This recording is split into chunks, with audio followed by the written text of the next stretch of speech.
Selamat datang di belajarsi.com. Kali ini kita akan mempelajari mengenai komponen ya di dalam Tailwind ya. Jadi dalam Laravel nanti kita akan menerapkan menggunakan Tailwind CSS sebagai frameworknya ya. Tailwind CSS ini sangat terkenal ya untuk pembuatan komponen HTML ya. Selain desainnya bagus, tapi penerapannya juga mudah gitu ya di dalam penerapan CSS-nya. Jadi ada bahasa yang nanti berbeda ya dengan CSS yang konvensional. Bagaimana membuat CSS Tailwind itu hanya menempatkan di kelasnya saja. Jadi untuk misalkan kita mau margin 10, ya, margin atas 12 dan sebagainya itu hanya diketik di kelasnya saja, di kelas tiap komponen HTML.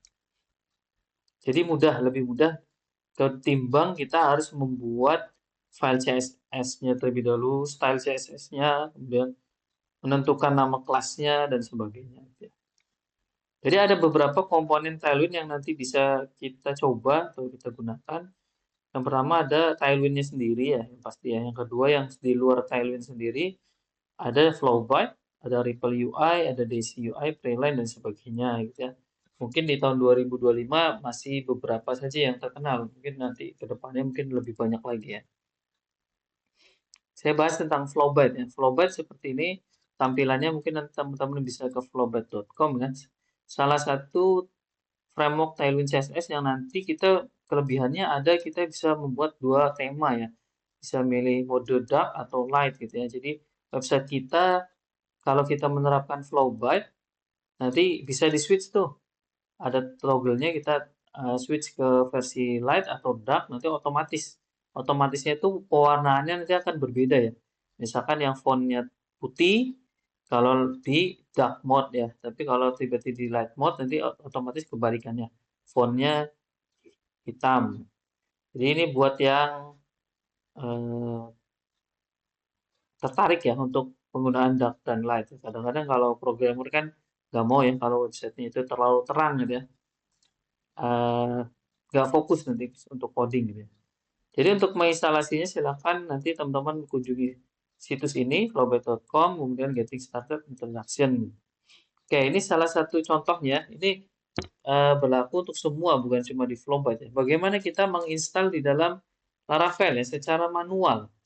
Kita tidak perlu repot-repot menginstal di Laravel dengan sintaks komposer dan sebagainya karena nanti kita bingung kalau nanti kita mau ada perubahan ya kita misalnya di Tailwind CSS sudah nggak banyak digunakan misalnya udah tahun 2030 lalu ada framework baru. Nah daripada kita install kemudian capek di uninstall kemudian merapikan dan sebagainya lebih baik kita tambahkan Tailwind CSS-nya dengan manual ya. Yaitu yang pertama ada dua cara nih. Yang pertama via CDN-nya langsung ya. Di Content Delivery Network-nya di alamat ini di introduction. Nanti setiap view teman-teman buat sebuah view, masukkan di dalam head-nya tambahkan ini ya, link ref CDN-nya si Flowbyte. Sama ini juga script, tambahkan scriptnya juga di CDN-nya Flowbyte. Di tiap komponen Tailwind itu ada aturannya ya, caranya untuk menambahkan di dalam aplikasi teman-teman. Biasanya ada yang satu, ada yang dua, itu minimal dua sih biasanya ya minimal satu dari CSS-nya saja gitu. Atau ada yang nanti butuh JS-nya juga tergantung komponennya seperti apa. Jadi dengan menambahkan link dan script di head ini, di bawahnya nanti teman-teman sudah bisa melakukan fungsi-fungsi atau sintaks-sintaks CSS dari Flowbyte ya. Jadi kalau mau bikin menu dan sebagainya tinggal tinggal masukkan saja nanti otomatis sudah bisa di reload. Oke, lalu ada cara kedua. Cara pertama ini ada kekurangan ya teman-teman ya. Kalau kekurangannya teman-teman misalkan link CDNS ini maintenance atau ada masalah jaringan kita sehingga server kita tidak bisa mengakses ini ya. Nanti masalah utamanya adalah kalau nggak bisa mengakses ini, nanti tampilan teman-teman tuh berantakan ya CSS-nya ya. Jadi tidak lagi mengenal apa itu Flowbyte gitu ya. Linknya broken. memang tampil websitenya tampil, tapi nanti ala kadarnya saja gitu ya. Jadi seolah-olah nggak ada komponen sama sekali, CSS-nya nggak ada. Gitu. Nah, untuk menyiasati ini yang via CDN, teman-teman bisa gunakan cara kedua. Ini masih manual juga ya. Cara kedua, teman-teman silakan download saja dua link tersebut ya. Jadi yang cdnsexplorer.com terus sampai min CSS itu di copy, teman-teman paste di browser kemudian download. Ini juga sama di download juga. Yang kedua yang min CSS-nya di download. Oke, setelah itu kedua file tersebut copy pastekan ke public di Laravel. Jadi yang seperti kita sudah pelajari sebelumnya ada folder public di Laravel, lalu buat folder styles ya. Kemudian paste saja min CSS-nya dengan min JS-nya. Kemudian nanti kalau sudah dipaste seperti itu, ini kan kodenya sudah aman ya. Kita miliki di lokal server kita gitu ya. Jadi saat di view kita tambahkan langsung aja nggak usah pakai HTTPS CDNS, tambahkan style saja, style flowbyte min CSS, style flowbyte min JS. Artinya nanti akan merujuk ke folder style, public style ya. Nah, kalau untuk kedua ini, kalau sudah terintegrasi seperti ini nanti sudah aman. Kalau teman-teman servernya ada masalah ke CDNS, CDNJS itu nggak masalah ya, karena kita nggak akses ke itu, kita langsung di lokal kita kode programnya sudah kita punya gitu. Nah, di sini lebih aman, jadi aman dari yang namanya format yang nanti berantakan HTML-nya. Oke, sekilas itu untuk cara menginstalnya secara manual. Nah, kita juga bisa menggunakan komponen-komponen di dalamnya ya. Bisa kita masuk ke link ini ya. Contohnya di Developbyte nih. Docs komponen, kemudian misalkan kita mau cari mega menu gitu ya. Nanti teman-teman silakan dipelajari saja, lalu nanti di copy ya. Nah, kita misalkan membuat komponen baru namanya header atau navbar gitu ya. Bisa pakai artisan, header atau navbar, kemudian paste aja kode program yang ada di link Flowbyte. Nanti tampilannya seperti ini. Jadi website kita sudah otomatis punya menu seperti ini gitu ya.